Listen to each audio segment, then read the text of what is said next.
An excerpt from noted xenobiologist Kurag T's newest publication, The Newest Members of Galactic Civilization, Humans of Earth. There are many words that can describe humans. It would be fair to call them stubborn, loud, excited, energetic, strong, foolish. The truth is that humans defy a singular word to describe them. They are too diverse a species to fit into such a tidy summation. At least, that's what I had thought after studying them for only a few months. I had the great privilege of visiting their planet of origin, where I bore witness to all manner of their culture, society, and lifestyles. It was there that I found the single, all-encompassing word to describe humans. Humans are explosive. Yes, you could describe their temperament this way, or their works of art and passion. But that is not how I choose to use this description. I do mean explosive quite literally. Humans have had a fascination with explosive destruction since the earliest days of their civilization. They have harnessed such powers for a multitude of reasons and gone to such ludicrous lengths to indoctrinate explosions into their everyday lives. The first example many of my fellow xenobiologists and xenanthropologists might think of would be fireworks. For those of you who have not had the chance to witness the recordings, I can certainly recommend them.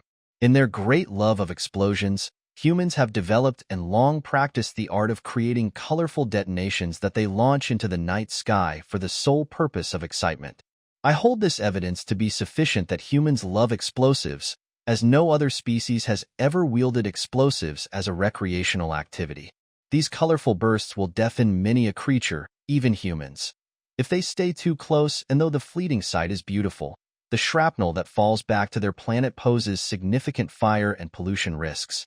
And still, humans mark the full revolution of their planet around their star, as well as some other events, with celebratory explosions. But this alone is not why humans are explosive. Let us next examine how they have come to join us in the grand galactic neighborhood. It was by tying themselves to the front of explosives and hurtling headlong into space.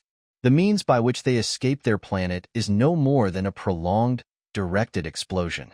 While a citizen of the stars might easily recognize the sharp efficiency of a Zringer ion engine or the grace of a Luthorian light sail, there is no mistaking a human's vessel. In their rush to explore space, they designed a harsh craft that is propelled quite literally by detonating one of the most powerful military bombs they have ever designed behind it and riding the blast like a deranged Kori bird trying to surf a wave of nuclear fallout. And that only touches upon the absolute devotion to detonation that humans have employed in their military campaigns. It was a humbling lesson the Tretoni soldiers learned when they found themselves on the end of human weaponry in the human-Tretoni War. As a side note, the humans refer to this as simply the Tretoni War because, in their words, they started it. I tried to explain to them that in galactic standard conventions we name a war first with the victor species, then with the losing species, thinking it would flatter the victor and make history lessons easier. They laughed and began listing human wars with that convention.